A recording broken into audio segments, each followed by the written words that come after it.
بسم اللہ الرحمن الرحیم۔ آپ اس تصویر کو دیکھیے گا، اس میں ایک پہاڑ ہے اور اس کے اوپر پہاڑی راستہ ایسے زگ زیگ ٹائپ جا رہا ہے، اور اس پہ کچھ لوگ اس کے اوپر جا رہے ہیں اس طرح اوپر کو۔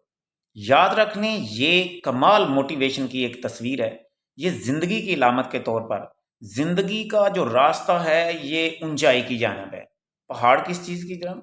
راستہ جب اونچائی کی طرف جائے گا تو جو اس پہ جائیں گے جانے والے تھکیں گے، پسینہ اس کے پسینہ آئے گا، اور اس کے علاوہ پتھریلا راستہ ہے۔ کچھ لوگ افراتفری کے عالم میں اوپر بھاگ رہے ہیں، ایک گرا ہوا آدمی آپ دیکھ لیں، وہ گر گیا، سلپ لگی ہے اسے۔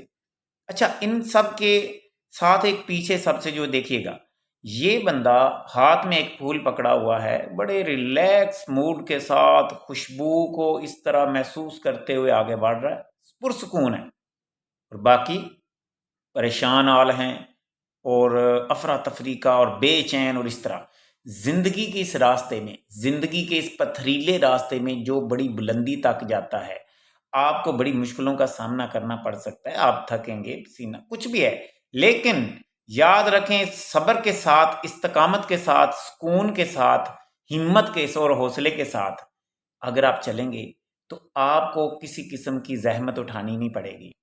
لیکن آپ اس زندگی کے مشکل راستے کو افراتفری کے اور پریشانی اور اس طرح بد حواس ہو کر اس سے گزریں گے تو آپ مزید زیادہ پریشان ہوں گے۔ یہ ہماری زندگی ہے کیا؟ یہ آزمائشوں سے بھری ہوئی ہے زمین۔ یاد رکھ لیں، جنت سے زمین پر جب آدم علیہ الصلوۃ والسلام جو ان کو بھیجا گیا ہے تو یہ آزمائشوں میں گر گئے ہیں ہم سب لوگ۔ ان آزمائشوں میں پاس ہو کر ہی جنت دوزخ کا آگے فیصلہ ہونے والا ہے۔ تو اس زندگی کے امتحان کو آپ صبر کے ساتھ اور انتہائی سکون کے ساتھ، تسلی، ہمت کے ساتھ، یہ وہ ٹول ہیں جس کی وجہ سے آپ پریشان اور پریشانی آپ کے دماغ پر حاوی نہیں ہوگی۔ تو جس طرح ایک بندہ ہاتھ میں پھول لے کر اس نے بھی جانا ہے، وہی سفر طے کرنا ہے، وہی اونچائیاں ہیں، وہی پتھریلا راستہ ہے، لیکن اس کے دماغ میں بہت افراتفری نہیں ہے۔ تو کوشش کریں، نفس مطمئنہ کو تلاش کریں اس دنیا میں۔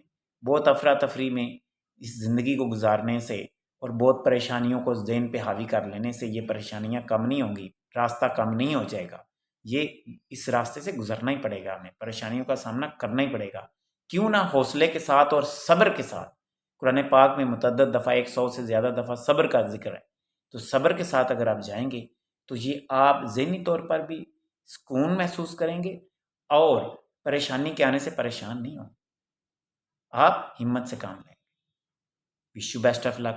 اللہ تعالیٰ ہم سب کو قلب مطمئنہ جو ہے وہ نصیب فرمائے، نہ کہ بے چینی، افراتفری اور بے صبری یہ ہمیں ہلاکت میں ڈال دے۔